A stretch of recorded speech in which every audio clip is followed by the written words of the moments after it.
agar dapat meningkatkan taraf hidup lansia tersebut. Pendampingan dalam setiap kegiatan di BKL merupakan salah satu upaya pemberdayaan lansia. Jadi si BKKBN ini tuh punya apa ya, kayak tujuan utamanya gitu dalam membentuk si BKL ini, yaitu membuat si lansia menjadi lansia yang sehat, mandiri, aktif, dan produktif agar meningkatkan taraf hidup lansia tersebut. Karena kayak tadi saya bilang ya, lansia itu tuh mereka tuh sadar gitu bahwa mereka tuh udah nggak muda lagi, jadi mereka berusaha untuk meningkatkan kualitas hidup mereka sendiri, karena kualitas hidup itu tuh sifatnya subjektif ya. Jadi kayak itu balik lagi ke perspektif diri mereka, apakah mereka kualitas hidupnya sudah baik kah atau belum kah gitu. Oke, boleh di next.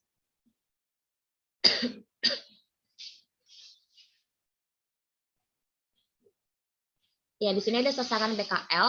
Jadi sasaran BKL itu ada dua. Yang pertama sasaran langsung. Sasaran langsungnya adalah keluarga yang mempunyai lansia atau keluarga yang semua anggotanya merupakan kaum lansia.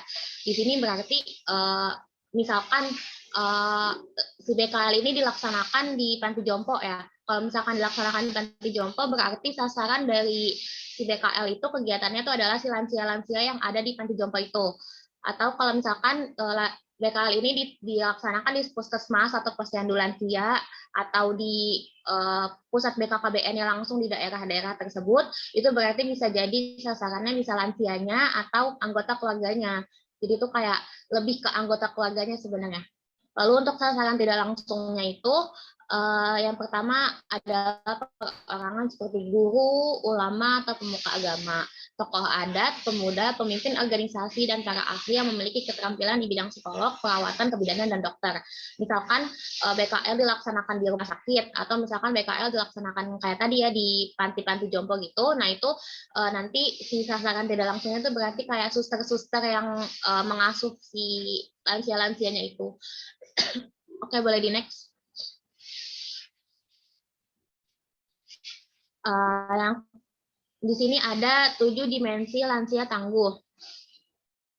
Jadi dalam ini menurut BKKBN tahun 2018. Jadi dalam melakukan kegiatan BKL atau Bina Keluarga Lansia ini tuh ada 7 kegiatan yang harus kita perhatikan untuk dan kegiatan ini tuh rutin dalam rangka meningkatkan keaktifan dan produktivitas lansia melalui kegiatan BKL ini yang harus kita perhatikan banget gitu. Yang pertama ada dimensi spiritual, yang kedua ada dimensi fisik, lalu dimensi emosional, lalu dimensi profesional dan vokasional, lalu dimensi intelektual, dimensi sosial kemasyarakatan, dan dimensi lingkungan. Oke, boleh next. Ya, di sini ada tujuan BKL. BKL didirikan dengan tujuan khusus, yaitu untuk mengurangi masalah biopsikososial, spiritual, dan kultural yang dialami oleh lansia akibat stigma, stereotip, serta kesadaran yang kurang baik dari masyarakat. Kondisi kesejahteraan yang dimiliki lansia dapat terlihat pada tingkat kualitas hidup pada lansia. Jadi tadi kan saya sudah sebutkan ya, mungkin di sini ada yang kayak punya stigma atau stereotip yang kayak udahlah lansia udah tua ini, jadi kayak udahlah biarin aja tinggal tidur aja gitu loh. Tapi sebenarnya faktanya di lapangan tidak seperti itu, karena masih banyak nih lansia yang masih sehat, masih aktif, bahkan lansia yang kreatif gitu kan, lansia yang bisa apa ya kayak membuat kreativitasnya gitu. Dan ini kita melalui BKL ini kita berupaya untuk mensejahterakan lansia supaya dia tuh bisa meningkatkan kualitas hidupnya. Boleh di next. Oke, ada regulasi program Bina Keluarga Lansia. Next. Regulasi yang pertama itu ada Peraturan Menteri Kesehatan Republik Indonesia Nomor 67 Tahun 2015 tentang penyelenggaraan pelayanan kesehatan lanjut usia di pusat kesehatan masyarakat. Untuk regulasi yang pertama ini dia lebih ke BKL yang dilaksanakan di puskesmas. Jadi kayak di puskesmas itu diupayakan untuk dilakukan BKL gitu. Lalu yang kedua ada Peraturan Pemerintah Republik Indonesia Nomor 87 Tahun 2014 tentang perkembangan kependudukan dan pembangunan keluarga, keluarga berencana, dan sistem informasi keluarga pasal 2.a yang berbunyi mewujudkan keserasian, keselarasan, dan keseimbangan antara kuantitas, kualitas, dan persebaran penduduk dan dengan lingkungan hidup. Kayak tadi ya data yang saya dapatkan itu bahwa lansia itu jumlahnya banyak. Dan itu belum semua lansia di Indonesia tuh sejahtera atau kayak kualitas hidupnya terjamin. Jadi di sini BKKBN itu mengupayakan untuk meratakan itu semua. Kita boleh next. Selanjutnya ada arah dan kebijakan program.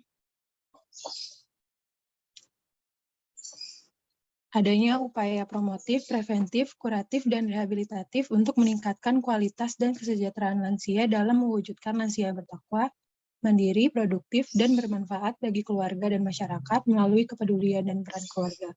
Contohnya, penyuluhan guna meningkatkan pengetahuan, sikap, dan keterampilan, kunjungan rumah sebagai upaya pembinaan langsung, rujukan untuk mengatasi permasalahan lansia dan penyaluran minat, kegiatan pengembangan untuk menyalurkan hobi, bakat, atau minat dalam mengembangkan potensi yang ada. Next. Strategi program Bina Keluarga Lansia.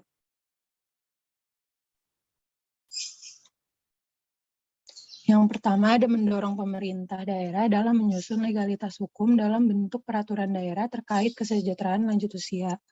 2. Penyusunan kebijakan harus mempertimbangkan karakteristik penduduk lokal. 3. Perlu memperkuat peran Komisi Lanjut Usia Daerah. 4. Dalam implementasi diperlukan sinergitas antar stakeholder terutama pada kegiatan yang relatif bersinggungan. Yang kelima, meningkatkan atau memperkuat peran lansia di tengah masyarakat melalui perlibatan lansia. Yang keenam, pentingnya pengaruh utamaan kesejahteraan lanjut usia di setiap pertemuan warga, dimulai dari level terendah RT RW, kelurahan atau desa, kecamatan sampai dengan kota atau kabupaten.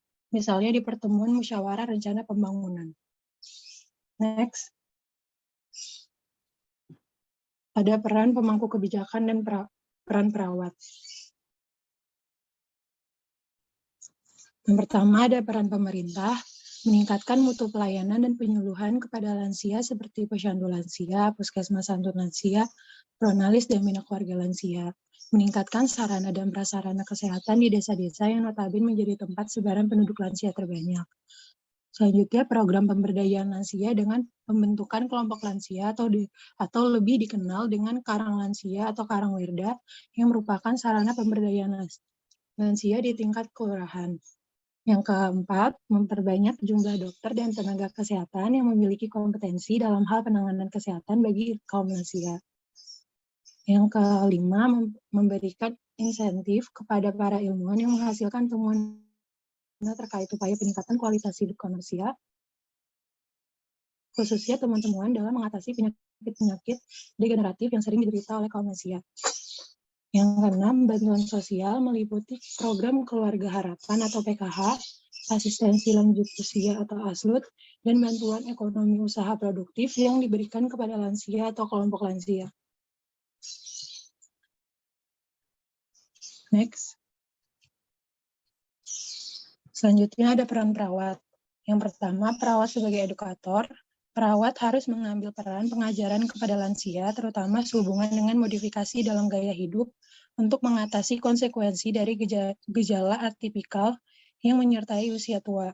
Perawat harus mengajari para lansia tentang pentingnya pemeliharaan berat badan, keterlibatan beberapa jenis kegiatan fisik, seperti latihan dan manajemen stres, untuk menghadapi usia tua dengan kegembiraan dan kebahagiaan.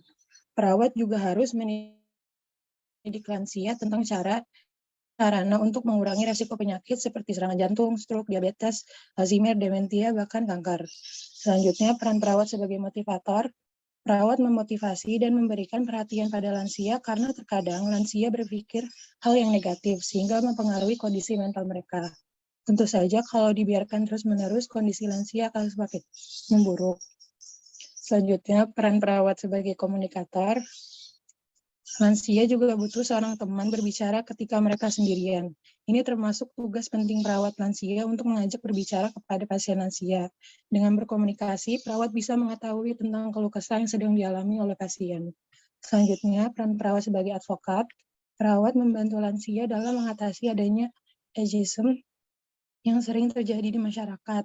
Ageism adalah diskriminasi atau perlakuan tidak adil berdasarkan umur seseorang. Seringkali para lansia mendapatkan perlakuan yang tidak adil atau tidak adanya kesetaraan terhadap berbagai layanan masyarakat termasuk pada layanan kesehatan. Selanjutnya ada peran perawat sebagai caregiver. Perawat lansia wajib memberikan asuhan keperawatan sebaik mungkin kepada pasien lansia tanpa memandang latar belakang, suku, agama, ras, atau golongan. Perawat memberikan asuhan keperawatan dengan menjaga lansia tetap aktif, mengontrol makanan pasien lansia, mengontrol obat pasien lansia, dan membantu menjaga kebersihan pasien lansia. Untuk selanjutnya ada poin ke-7 itu isu pelaksanaan dalam program Bina Keluarga Lansia. Next. Nah, tadi di depan sudah dijelaskan ya bahwa program BKL ini sasarannya itu lansia dan keluarga yang memiliki lansia. Nah, program BKL ini sangat dibutuhkan dalam upaya meningkatkan kesejahteraan lansia melalui peran keluarganya. Keberadaan keluarga itu sangat penting dalam meningkatkan kualitas hidup si lansia. Nah, negara kita atau Indonesia ini merupakan salah satu negara di Asia dengan keluarga yang memiliki peran besar dalam kehidupan lansia. Ini dibuktikan ya dari data Badan Pusat Statistik tahun 2019. Hal ini dikarenakan 89,7% lansia di Indonesia tinggal bersama keluarga, sehingga keluarga masih sebagai penyedia utama pemenuhan kebutuhan hidup lansia. Nah, di Indonesia ini salah satu kota yang memiliki kelompok BKL terbanyak itu ada di Surabaya. Ada sebanyak 243 kelompok. Oke, bisa di next. Next.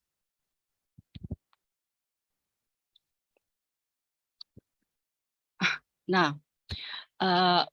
berdasarkan hasil wawancara dan diskusi dari kelompok dan para kader lansia, bahwa di kota Surabaya ini kelompok BKL-nya itu masih cukup aktif dan lansia-lansia itu masih mengikuti berbagai kegiatan. Nah, dibuktikan dari data BKKBN tahun 2019, jumlah anggota BKL di kota Surabaya itu mencapai 11.000 yang terdiri dari lansia dan keluarganya. Nah, mengapa sih isu BKL ini dilaksanakan? Nah, isu permasalahannya ini nggak terlaksananya program BKL ini karena kebutuhan lansia ini menjadi permasalahan utama. Para ahli gerontologi, demografer, dan bahkan peneliti melihat penurunan kondisi lansia ini melalui 4 aspek. Ada aspek fisik atau kesehatan, kemudian ekonomi, terus lingkungan sosial, dan psikologis. Namun tidak semua masyarakat kan memiliki pemahaman dan pengetahuan tentang bagaimana cara memperlakukan atau merawat lansia serta memenuhi kebutuhan lansia tersebut.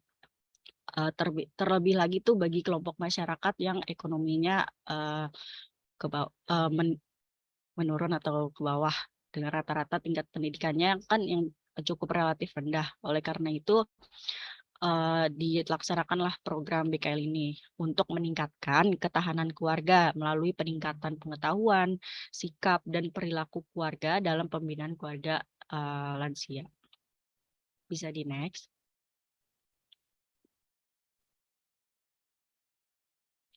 Nah, untuk kegiatannya tersendiri itu ada, pertama kegiatan utamanya ada penyuluhan, ada temu keluarga atau kunjungan rumah. Terus ada pencatatan, pelaporan, serta monitoring dari evaluasi dari kondisi lansia. Terus yang kedua itu ada kegiatan pengembangan, antara lain dari bina kesehatan fisik, bisa berupa olahraga atau senam lansia. Terus juga ada penyediaan pemberian makanan tambahan atau PMT, kemudian ada bina sosial dan lingkungan seperti rekreasi. Jadi di bina keluarga lansia ini tidak hanya untuk mencapai kesehatan lansia saja, tapi juga dari sosialnya dan lingkungan dari konsumsi makanannya juga diperhatikan. Terus juga untuk meningkatkan usaha ekonomi produktif dari si lansia. Next. Nah, yang ke-8 itu ada faktor-faktor yang mempengaruhi terlaksananya bina keluarga lansia ini. Bisa di next. Pertama itu ada faktor pendukung. Faktor pendukung yang bisa menjadi terlaksananya program ini. Pertama karena kesadaran dan semangat para lansia. Karena lansia ini paling senang kalau didatangi oleh lembaga sosial dari pemerintah, misalnya seperti staf puskesmas, staf dinas UPTKB, dinas kecamatan, terus juga ada respon masyarakatnya yang sangat antusias dengan adanya kegiatan yang diprogramkan oleh Bina Keluarga Lansia ini. Namun di samping dari faktor pendukung, juga ada faktor yang menjadi penghambat dalam program ini. Faktor penghambatnya bisa di next. Nah, faktor penghambatnya itu pertama dari target program BKL yang tidak tepat sasaran. Karena tadi kan sasaran dari program BKL ini kan keluarga dan lansia.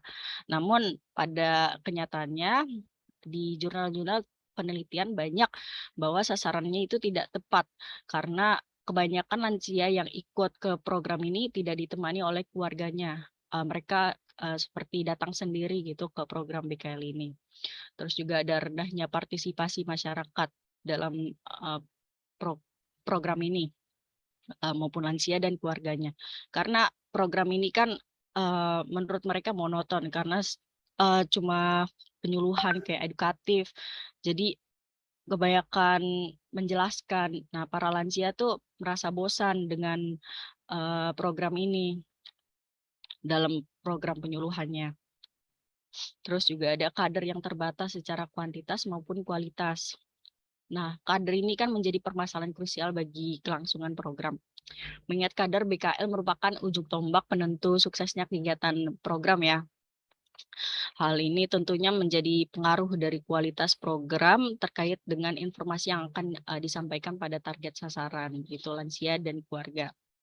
Karena kan kader nggak bisa sembarang kader gitu, jadi harus berilmu, mereka menyampaikan informasi tidak boleh ngasal, jadi tetap harus dipilih dari kader-kader yang memiliki ilmu dalam mensosialisasikan pemahamannya tentang lansia kepada masyarakat. Terus juga ada jangkauan wilayah kelompok BKL. Yang kita tahu kan lansia ini memiliki kondisi keterbatasan fisik ya. Nah, kebanyakan itu wilayah dari kelompok BKL ini terlalu jauh jaraknya dari rumah si lansia.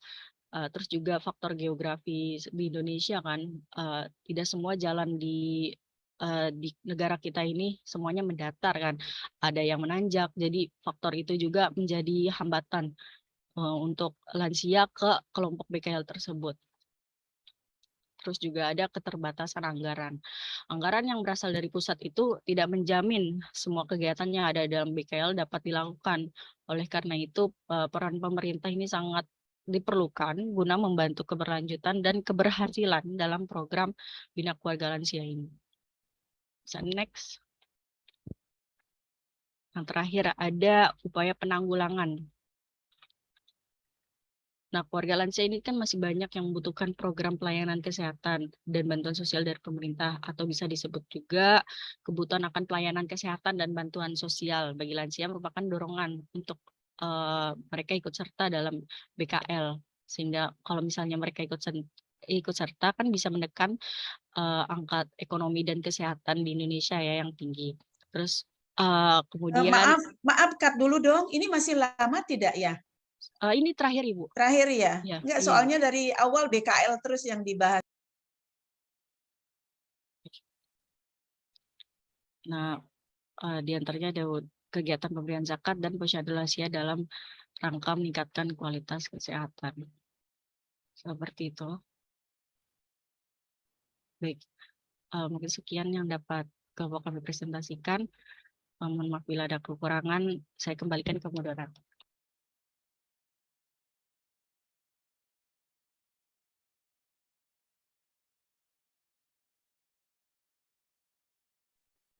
Ya, baik. Terima kasih kepada kelompok yang sudah memaparkan materinya. Sesi selanjutnya dilanjutkan dengan sesi tanya jawab kepada rekan-rekan sekalian yang ingin bertanya mengenai materi yang sudah dipaparkan oleh kelompok. Dipersilakan untuk menggunakan fitur raise hand lalu menyalakan mikrofonnya. Terima kasih.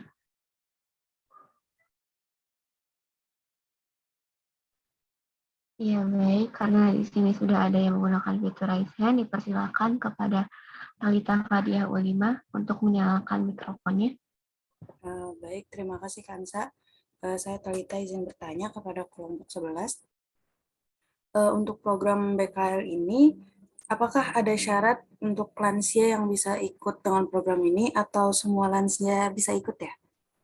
Terima kasih. Baik, terima kasih kepada Talita atas pertanyaannya. Karena ini sudah ada yang raise hand, kita lanjut ke pertanyaan berikutnya. Untuk Najwa Fauzi Azahra, dipersilakan untuk menyalakan mikrofonnya. Ya, baik. Terima kasih moderator atas kesempatannya. Izin perkenalan diri, saya Najwa Fauzi Azahra. Saya ingin bertanya kepada kelompok bagaimana cara perawat untuk mendukung dimensi profesional dan vokasional yang terdapat pada slide yang 7 dimensi penguatan lansia. Itu saja, terima kasih.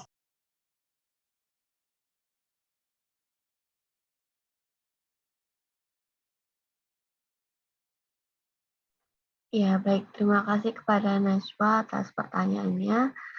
Selanjutnya kita lanjut ke pertanyaan berikutnya kepada Hertina Yendri Yaswari, dipersilakan. Baik, terima kasih moderator. Saya Hertina Ayu dari kelompok 3 izin bertanya kepada kelompok. Jadi tadi dari kelompok sempat membahas yang mengenai pelayanan kesehatan lansia untuk kesejahteraan di masa tua dari lansia seperti itu. Nah, yang ingin saya tanyakan itu kira-kira ada nggak indikator mengenai kesejahteraan masa tua dari lansia? Sekian pertanyaan saya. Selanjutnya saya kembali ke moderator. Ya, baik. Terima kasih atas pertanyaannya. Berikutnya dipersilakan kepada kelompok untuk menjawab pertanyaan dari rekan-rekan sekalian. Terima kasih.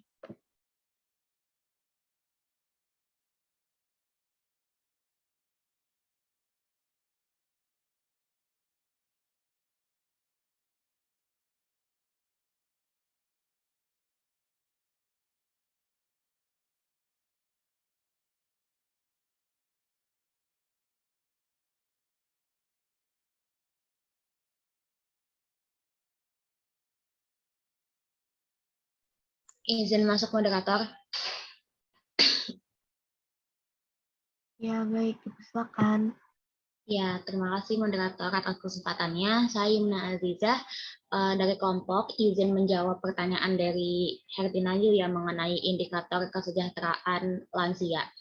Jadi untuk indikatornya itu sebenarnya banyak, tergantung sama dimensinya tadi. Jadi per dimensi itu ada kayak tadi kan ada 7 dimensi lansia tangguh. Nah, 7 dimensi lansia tangguh ini tuh kayak masuk ke dalam fungsi-fungsi gitu loh. Jadi kayak dimensi spiritual, fungsi spiritual kayak gitu-gitu kan. Jadi dimensinya sebenarnya banyak, tapi ini gambaran besarnya aja kayak secara generalnya. Jadi indikator yang pertama itu kalau untuk jaminan pendapatan nanti tingkat kemiskinan lansia itu menurun. Lalu untuk mobilitas dan kapabilitas, indikatornya itu kayak lansia tidak mengalami kesulitan dalam berjalan atau naik tangga, atau menggerakkan atau menggunakan tangan dan jari. Lalu lansia juga tidak kesulitan dalam melihat, mendengar, berbicara, berkomunikasi, mengingat, konsentrasi, dan mengurus diri. Lalu untuk tingkat kesehatannya itu usia harapan hidup lansianya itu meningkat, dan usia harapan hidup sehatnya itu juga meningkat.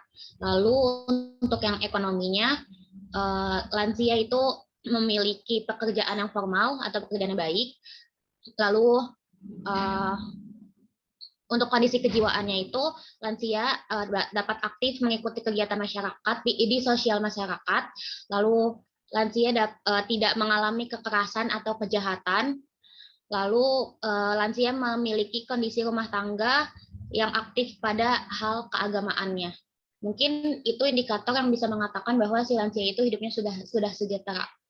Sudah cukup terjawab, Nayu? Ya, izin menjawab, sudah cukup menjawab. Yumna, terima kasih. Ya, sama-sama. Baik, terima kasih kepada kelompok atas pemaparan jawabannya. Selanjutnya mungkin kelompok bisa menjawab pertanyaan yang lainnya.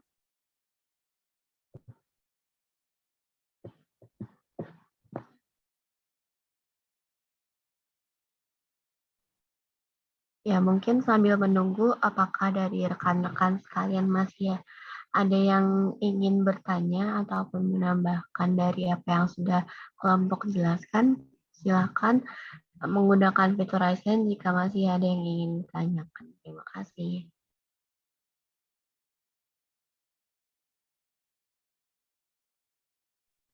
Ya, baik, kepada Moya Barida Salim dipersilakan untuk menyalakan mikrofonnya. Ya, terima kasih moderator atas kesempatannya. Sebelumnya izin bertanya, apakah suara saya terdengar dengan jelas? Ya, jelas banget, Moya. Ya, baik, terima kasih. Saya izin bertanya ya, tadi kan kelompok menjelaskan ya bahwa lansia itu seringkali merasakan bosan ketika diberikan materi oleh edukator ataupun perawat. Pertanyaan saya yaitu, bagaimana peran perawat atau edukator agar menyampaikan materi itu tuh tidak membosankan gitu. Jadi membuat pasien itu senang, jadi pasien tidak pernah merasa membosankan. Lalu juga agar agar lansia ini merasa bahwa materinya ini tidak monoton seperti itu. Terima kasih. Ya, baik. Terima kasih kepada Moya atas pertanyaannya. Untuk selanjutnya, silakan kelompok menjawab pertanyaan yang belum terjawab tadi ya. Terima kasih.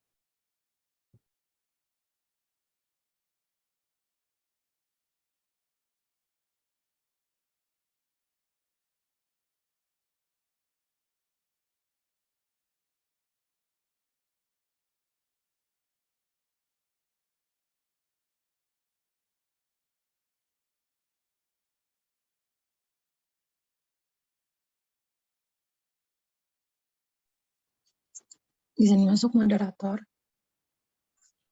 Ya, silakan Syafira. Saya Syafira dari kelompok ingin menjawab pertanyaan Talita, apakah BKL itu ada syaratnya atau bisa untuk semua lansia? Jawabannya itu tidak ada syaratnya, tapi sasarannya itu biasanya untuk lansia yang usianya itu di atas 60 tahun dan yang di daerahnya itu ada program BKL tersebut. Seperti itu, Talita, apakah sudah terjawab? Izin, berarti untuk semua lansia bisa ya? Iya, Talita, tapi biasanya itu yang kayak diprioritaskan itu yang usianya itu di atas 60 tahun, seperti itu. Oke, terima kasih, Syafira. Iya, sama-sama. Ya, baik. Terima kasih kepada Syafira atas pemaparan jawabannya. Selanjutnya mungkin kelompok bisa menjawab pertanyaan yang lainnya ya. Terima kasih.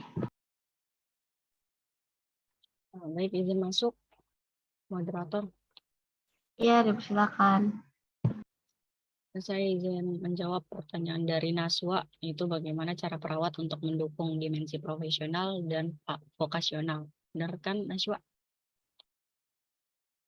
Ya, benar, Syifa. Baik, bidang vokasional lansia ini seperti bisa dikembangkan dalam kewirausahaan, misalnya hobi melukis yang dapat dipamerkan dan bisa menjadi sumber penghasilan. Nah, peran perawatnya sendiri itu, perawat kan dia mempunyai ide ya dalam memotivasi lansia maupun keluarganya. Jadi dia bisa mempunyai ide dalam mewujudkan kegiatan lansia, dalam mengoptimalkan ekonominya. Jadi bukan kesehatannya saja, terutama untuk keluarga lansia yang prasejahtera. Dan dalam dalam hal ini perawat sebagai fasilitator dalam memperkenalkan berbagai produk, terus memfasilitasi tempat yang pantas untuk menjadi sasaran misalnya dagang gitu, terus memperkenalkan produk mereka dengan cara online sehingga meningkatkan hasil usaha dari para lansia tersebut. Seperti itu, Naswa, apa sudah terjawab? Sudah terjawab semua belum ininya pertanyaan? Kalau sudah cukup ya, saya klarifikasi.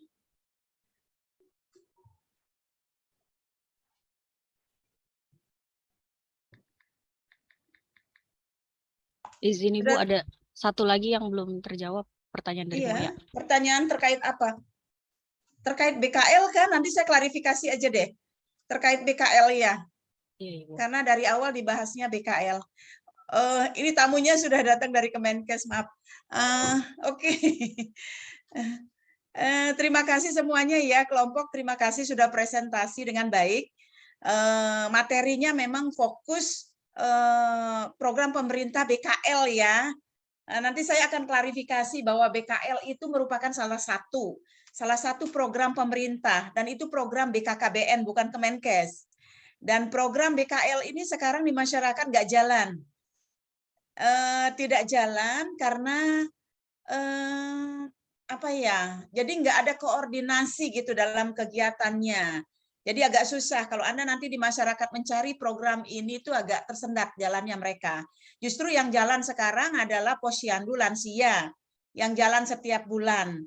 Ya, itu kegiatan lansia yang memang merupakan program lansia, dan juga yang jalan itu adalah Puskesmas Santun Lansia. Ya, jadi Puskesmas Santun Lansia, program Posyandu Lansia itu yang jalan justru. Kalau BKL mungkin orang akan bertanya-tanya juga gitu. BKL itu bina keluarga lansia. Bina keluarga lansia yang dibina adalah keluarganya sebagai caregiver untuk merawat lansia.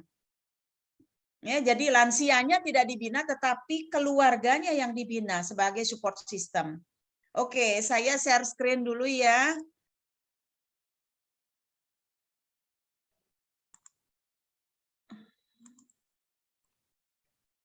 Kelihatan nggak?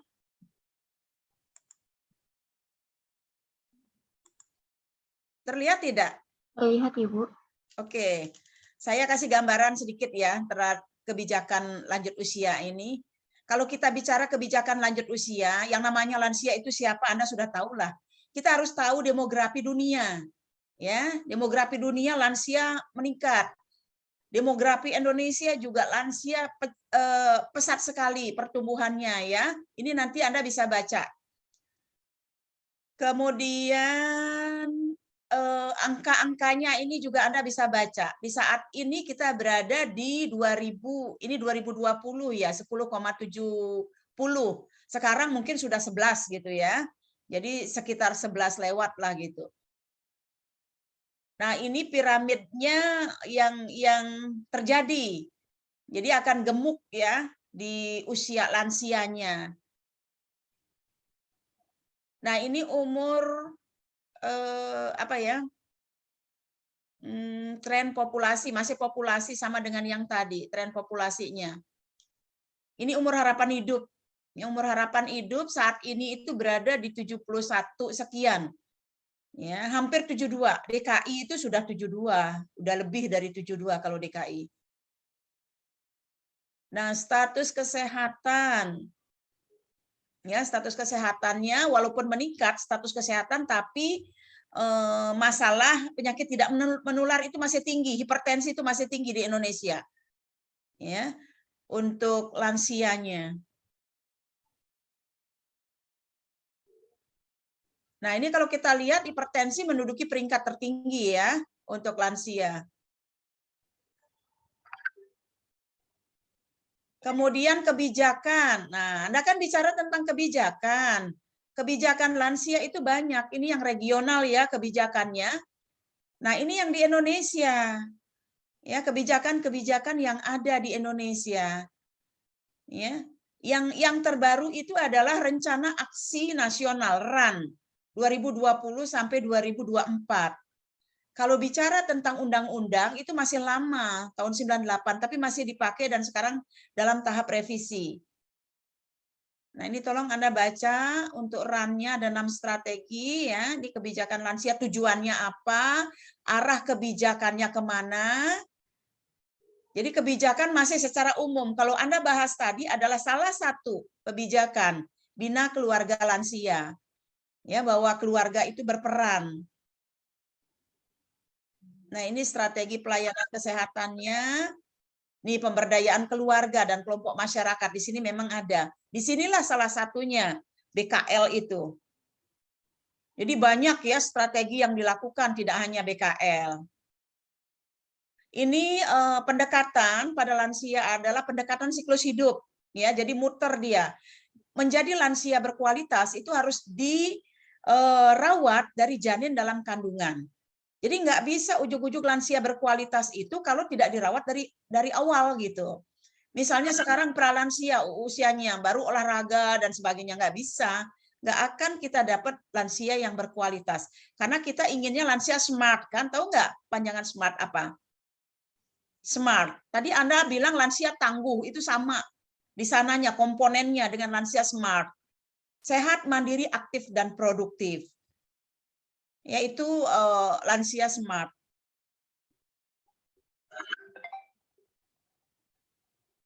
Ini sasarannya. Kalau di posyandu lansia tidak hanya lansia, tetapi juga ada pralansia sasarannya. Tapi kita fokus pada lansia yang 60 tahun ke atas. Ini pengembangan program, banyak programnya termasuk long term care ya, perawatan jangka panjang di masyarakat. Nah, Puskesmas Santun Lansia ini tren harusnya merupakan program pemerintah dan diukur ya. Di puskesmas kecamatan biasanya Santun Lansia. Jadi puskesmas itu menyediakan loket khusus untuk lansia dan ada ruang tunggu khusus untuk lansia, ada ruang baca untuk lansia dan sebagainya. Ya, ini target di 2030 ya diharapkan 100% puskesmas pelayanannya Santun Lansia diharapkan ya. Kalau yang lainnya masih 50%, 75%, tapi puskesmas pelayanan Santun Lansia itu harusnya udah 100%. Nah, ini kegiatannya ada hospital base itu sekarang rumah sakit harus punya ruang rawat geriatri atau poliklinik geriatri. Kemudian puskesmas base itu yang puskesmas Santun Lansia. Promotif preventif, yang fokusnya prioritas. Kalau community base itu yang tadi, misalnya kelompok-kelompok yang lansia, posyandu lansia di sana. Pemberdayaan lansia itu ada di community base. Nah, ini kegiatan-kegiatan yang dilakukan. Ya, ini contoh-contoh puskesmas Santun Lansia seperti apa. Jadi nyaman lansia mau ke puskesmas, nggak antre kayak pasien yang lain gitu ya. Ada ruang bacanya, tempat kamar mandinya khusus, ada pegangannya, terus tidak licin, itu sudah disetting di Puskesmas Santun Lansia. Ini yang mendapat penghargaan ya. Ada apotek sendiri untuk lansia, ya, poliklinik khusus. Ini sebarannya di mana saja sudah melaksanakan Puskesmas Santun Lansia. Ya, ini posyandu, ya, posyandu lansia. Nah, ini capaiannya. Ini home care ya, kegiatan yang dilakukan di rumah karena lansia tidak semuanya bisa datang. Ini pelayanan di rumah sakit khusus ya, ada Permenkesnya 79/2014. Jadi rumah sakit harus ada pelayanan dan harus ada levelingnya ini, tingkatannya. Sederhana, lengkap, sempurna sama paripurna. Ya, rumah sakit kalau hanya ada rawat jalannya atau hanya ada polikliniknya apa gitu.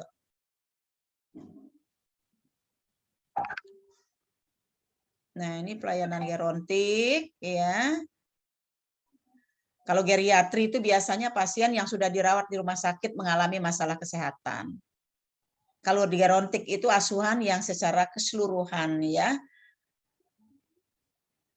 Ini lingkupnya, kemudian peran perawatnya. Tadi ada peran perawat dibilang caregiver. Caregiver itu bukan peran perawat ya. Caregiver itu biasanya dilakukan oleh keluarga atau orang yang memang dilatih untuk merawat lansia, itu caregiver. Perawat bukan caregiver, tapi care provider. Jadi jangan disamakan ya. Kalau Anda mau menjelaskan peran perawat itu adalah care provider, pemberi asuhan, bukan caregiver. Oke, mungkin itu yang bisa saya sampaikan. Ini akan saya kirim nanti untuk bahan ujian ya. Bahan ujian saya ngambil dari sini. Ya, Anda untuk wawasan aja, pengembangan wawasan saja Anda boleh baca-baca terkait bina keluarga lansia, yaitu tambahan wawasan. Nanti saya masukkan ke sininya salah satu program bina keluarga lansia. Saya ambil dari presentasi Anda, nanti saya lengkapi dulu ya, baru akan saya share. Tolong kirim PowerPoint-nya. Jadi nanti saya insertkan di PowerPoint saya untuk bina keluarga lansia. Karena saya tidak membahas khusus bina keluarga lansia. Oke, itu saja. Ada yang mau ditanyakan?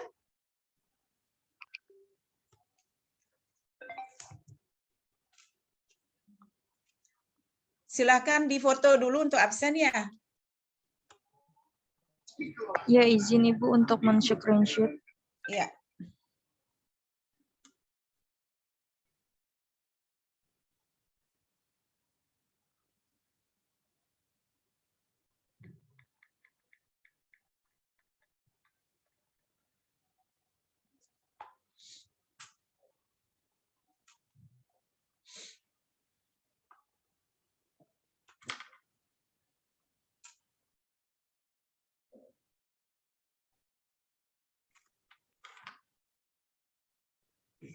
Izin Ibu sudah selesai. Terima kasih. Oke, makasih banyak ya. Sukses untuk semua. Ya, jaga kondisi, tetap sehat ya. Saya izin live ya. Baik, terima kasih Baik, Ibu. Ibu. Terima kasih, Bu. Terima Ya, kasih. sama-sama semuanya.